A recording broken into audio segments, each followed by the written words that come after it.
se retrouve donc les Wargamers en compagnie de Vincent Digo, le créateur slash concepteur de cette table, personne que je suis super content et fier d'accueillir au studio, à mi-chemin entre modéliste, artisan et artiste. Est-ce que tu peux te présenter? Je m'appelle Vincent, j'ai une quarantaine d'années et ça fait 20 ou 25 ans maintenant que je fais de la peinture sur miniature et puis donc du modélisme comme vous pouvez le voir sur la table. Yes, donc tu t'appelles Vincent Digo, ta ça. société s'appelle VD Studio, mais tu as aussi un pseudonyme pour les forums et ainsi de suite. Oui, sur les forums on connaît plus sous le pseudonyme de Vassili.z.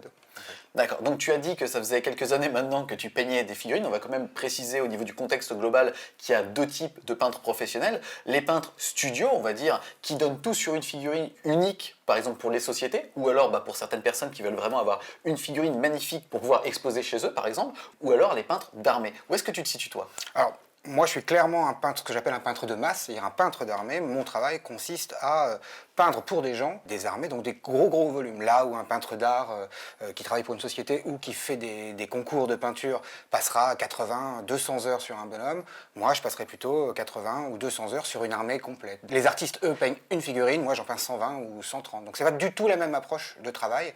Les techniques sont différentes et on axe beaucoup plus sur le fameux effet waouh, en vérité. Déjà en description de cette vidéo, vous pourrez retrouver justement l'ensemble de tes œuvres, mais justement sur le spectre de ton activité, est-ce que tu peux nous le décrire un petit peu? Oui, il y a trois grands axes. D'abord, je donne des cours, tout simplement, de hobby en général, et particulièrement du maniement de l'aérographe, qui est un outil difficile et qui, à mon avis, demande à être enseigné correctement. Qui crée trop de frustration si justement C'est tu n'as terrible. pas un maître pour t'apprendre justement à avancer. Donc ces cours-là, par exemple, permettent en 6 heures de pouvoir maîtriser son outil correctement, de l'entretien aux couches de base, tout simplement.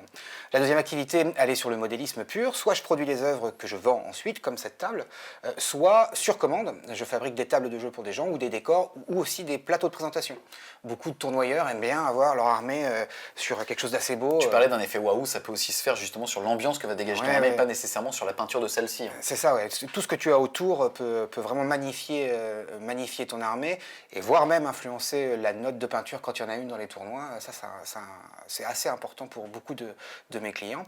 La troisième activité, c'est l'activité de peintre de masse, où là, j'ai des clients qui m'envoient des figurines non peintes avec un schéma de couleur la plupart du temps, et j'essaye de là aussi réaliser leur fantasme, c'est-à-dire leur réenvoyer des figurines peintes exactement comme ils l'entendent, en fait, tout simplement. Voilà. Ici, pour la deuxième fois, on découvre publiquement une de tes œuvres avec cette deuxième table. La première avait été faite il y a quelques années maintenant pour la guerre au garage. Qu'est-ce que tu peux nous dire sur ces deux projets? Les deux approches sont différentes. Pour la guerre au garage, il y avait une idée de scénario, c'était la base, elfe noir contre haut elfe, et on voulait faire un décor de cinéma, c'est-à-dire une table statique, non modulable. Bien sûr, les forêts pouvaient s'enlever pour mettre les régiments à l'intérieur, mais les décors majeurs ne pouvaient pas se déplacer. Ici, sur Résurgence, l'idée c'est de faire une table qui a une plus grande jouabilité. C'est-à-dire qu'on peut bouger les décors comme on l'entend, ce qui permet donc de jouer indéfiniment au final. Le concept de Résurgence, c'était plutôt d'avoir une photo qui figerait un instant T d'une table avec du mouvement. C'est pour ça qu'on a travaillé beaucoup sur l'eau, en fait, qui est à mon sens une des choses en modélisme les plus difficiles à réaliser, en termes techniques, en termes de crédibilité. Et là, en multipliant les cascades et en les figeant, j'avais envie de travailler là-dessus, en fait, sur cette idée de mouvement figé, tout simplement. Ce qui est énorme, justement, tu parles justement d'un mouvement figé, et c'est exactement ce qui ressort de la table. C'est-à-dire que quand la table est mise dans une pièce, et ben ton regard est automatiquement happé par celle-ci, en fait, par cette table, justement, et tu as envie de t'en approcher, en fait, pour voir, pour comprendre, en fait, ce mouvement, qu'est-ce qui s'est passé. Et dont, en fait, le fait de Résurgence, vraiment, ce gros rocher qui sort de l'eau, avec, par extension aussi, certains décors, comme la tour aux elfes, qui est en train de se vider de son eau, en fait. Ouais. On voit vraiment que tu as voulu mettre pause sur une scène, en fait, magistrale, cinématographique, quasiment, et c'est assez impressionnant. Ce qui donne cet effet-là, c'est la hauteur, en fait, de la table. La plupart du temps, on a des tables plates, en vérité. Là, il y a 50 cm de bord, en fait, ce qui permet de s'exprimer sur la tombée des cascades et donc d'augmenter l'effet de mouvement. Et ça prend toute son ampleur quand c'est exposé dans une pièce avec un peu de recul. Effectivement, oui, voilà. dans un univers, on connaît de tabletop, on va dire avec des figurines, tout ça. Comment est-ce que tu as aussi fait pour que la table, en termes de solidité, de vieillissement dans le temps, supporte justement le jeu? Alors, ce sont les matériaux, en fait, le choix des matériaux. Depuis les dizaines d'années que je travaille sur les décors, j'ai pu voir mes décors vieillir au fur et à mesure, notamment, par exemple, stockés dans des placards de clubs, on connaît tous ça, où vraiment ils s'empilent, etc. Et donc, il faut utiliser les matériaux qui sont solides et qui ont une bonne durabilité, tout simplement. Et du coup, ensuite, une fois que les matériaux ont été placés et peints, le tout est verni, ce qui permet d'avoir une bonne durée de vie. D'accord. Là, on a parlé de la robustesse de la table. Si on parle maintenant de la technologie que tu as utilisée dessus, elle est rétroéclairée? Alors, elle est Déjà, rétroéclairée. pourquoi ce choix? Comment ce choix? Alors, rétroéclairé parce que je voulais donner un effet waouh, évidemment. Et puis, l'électronique, c'est quelque chose que j'ai jamais goûté. Et je pense que c'était une technique qui permettait de mettre en exergue un certain travail, notamment avec la transparence du lagon. Et c'était plutôt intéressant. J'avais dans mes contacts des gens qui sont spécialisés là-dedans et qui ont pu vraiment m'aider. Et puis, ça rajoute un côté fantastique à cette table, en fait. Ça permet aussi de jouer, peut-être pas dans la pénombre, mais disons, ça rajoute au gameplay. Et Une ambiance. Tout à l'heure, tu as utilisé le terme de cinématique quand tu parlais de la table précédente. Là, on va plus parler d'ambiance, en fait. Ouais, et c'est ça qui ressort vraiment de cette table versus la précédente, en fait. C'est cette ambiance, c'est encore une fois cette image figée. On a envie d'y aller, on a envie de prendre part à l'aventure. Et ça, c'est un gros kiff. Moi, j'ai toujours cru que un des plaisirs de faire du wargame, c'est jouer avec quelqu'un en face de soi. Mais le côté immersif des décors qui sont autour joue énormément sur le plaisir qu'on en tire. Moi, comme tout le monde, j'ai commencé avec des canettes et des livres pour faire des décors tout pourris. Et au bout d'un moment... Robert. Ouais, c'est ça, le fameux Robert, injouable. Infranchissable. Ouais, infranchissable, forcément. Mais du coup, là, avec des décors de bonne qualité, on s'imagine vraiment aller attaquer Idoneth Detkin dans son territoire, prendre d'assaut la tour du sursis, etc. Pour moi, c'est très important. C'est du même ressort que le roman, en fait. Quand on rentre dans un roman, l'ambiance qui se trame est aussi importante que les héros, en vérité. Voilà. D'accord. On va sortir un petit peu justement de cette part de modélisme, on va parler plus du projet dans sa globalité. Déjà, combien d'heures de travail, un petit peu, à peu près?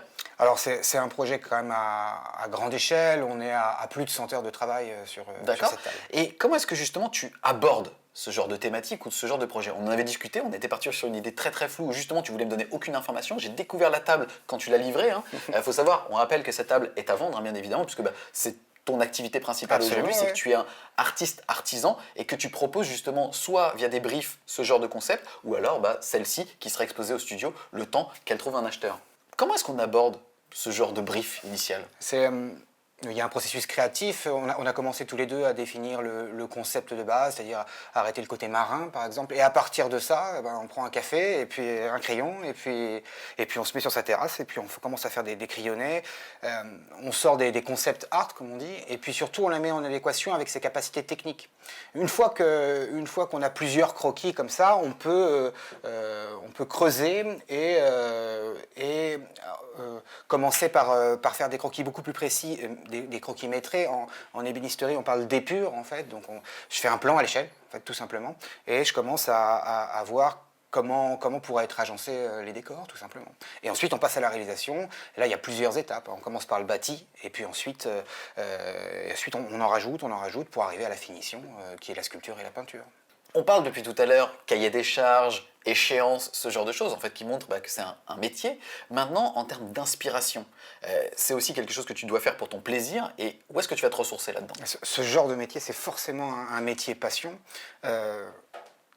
Une des difficultés, c'est de réalimenter, en fait. Parce que quand ça devient un métier, tu as très vite fait de perdre un peu le feu sacré, quoi. Moi, je me réalimente beaucoup par la lecture et par le jeu, en fait. Et puis, j'ai un groupe d'amis autour de moi qui m'alimente par des parties. Je fais pas mal de tournois.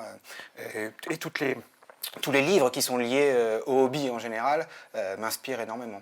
Ça m'arrive aussi beaucoup d'aller sur le net et puis de regarder des dessins, de décors. Je m'intéresse aussi aux films, pas forcément au scénario ni aux acteurs, mais plutôt aux décors. Tous les films de science-fiction ou d'heroic fantasy, c'est une manne incroyable pour un créatif. C'est la première fois qu'on reçoit un peintre, on va dire, qui est dans le paysage francophone, des artisans peintres du hobby au studio. Qu'est-ce que tu pourrais dire à quelqu'un qui veut en faire son métier, par exemple? Déjà, je peux lui dire que c'est possible. Parce qu'il y a beaucoup de gens qui... Enfin, moi, quand j'ai commencé, on m'a dit, mais jamais tu arriveras à gagner ta vie en peignant des petits bonhommes et en faisant des décors. Ou en faisant des vidéos sur YouTube. Voilà, c'est ça. Mais si, c'est possible, c'est possible. Il suffit d'être passionné. Par contre, c'est pas un métier facile. Pour plusieurs raisons. D'abord, c'est pas que peindre des bonhommes, c'est aussi gérer une entreprise. Même si on travaille souvent seul, donc il n'y a pas d'employés, il y a quand même des notions de budget à avoir, des notions administratives. Ça, c'est une chose, il faut bien s'en rendre compte. Quand on est tout seul dans une entreprise, il faut avoir plusieurs casquettes. Ensuite, il faut savoir qu'on est souvent seul. C'est-à-dire qu'on rencontre rarement, à part pour les cours, rarement on rencontre ses clients. Donc, c'est un travail de l'ombre. Et ça, il faut pouvoir l'encaisser. Moi, j'ai la chance d'être plutôt solitaire, donc ça me va bien, mais c'est parfois difficile. D'ailleurs, c'est super sympa de m'avoir invité parce que du coup, on peut échanger entre hobbies. C'est génial. C'est vrai, ouais, c'est quelque chose qui est passé tout de suite. C'est un bon partenariat. Et ensuite, sans rentrer trop dans les détails, si je devais donner un seul conseil à un peintre qui veut se lancer dans ce métier-là, je lui dirais travaille ta vitesse. Si tu n'es pas le peintre le plus rapide de ton club, c'est pas la peine de t'y mettre. Et enfin, Vincent, qu'est-ce que tu peux nous dire justement sur l'avenir? Est-ce que tu as des projets en tête? Est-ce que tu peux justement trailer un petit peu ça? Ouais. Oui, sur 2019, c'est assez chargé. J'ai pas mal de commandes de décors. Bon, je vais rester assez vague sur ce qu'ils sont, parce qu'en général, les clients préfèrent que ça reste entre nous, disons. C'est normal, la discrétion. Un décor de Slanesh. J'en ai fait un, une poche. Je t'invite à aller le regarder. Je sais, Ouais. on va pas en parler. Voilà. Et après, personnellement, ce que j'aimerais bien faire, ça serait changer d'univers. Et j'ai envie d'aborder de la science-fiction, vraiment.